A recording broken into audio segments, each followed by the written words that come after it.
And moving on, Sri Lanka's Foreign Minister Ali Saabri told the UN General Assembly this past weekend that his government unconditionally recognizes the fundamental right to the freedom of expression, which is sacrosanct and must not be abused. The remarks came amid protest curbs back home while the island nation grapples with its worst economic crisis. Sri Lanka's Foreign Minister Ali Saabri, in his speech at the UN General Assembly, said his government unconditionally recognizes the fundamental right to the freedom of expression, which is sacrosanct and must not be abused. His remarks came amid protest curbs back home while the country grapples with its worst economic crisis.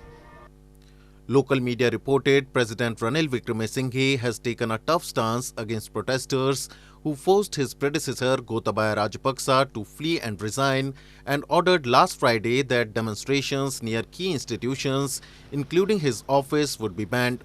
Ali Saabri said legislative measures and law enforcement mechanisms were necessary to counter terrorism and radical ideologies. As he noted, Sri Lanka has been a victim of terrorism for several decades.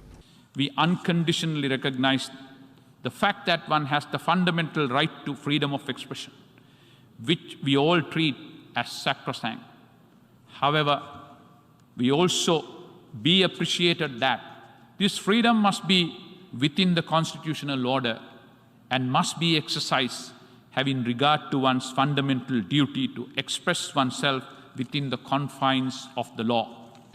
Hundreds of people took to the streets of Sri Lankan capital on Saturday against the government's curtailing of protest rights, confronting riot police, tear gas and water cannons as authorities tried to keep them under control.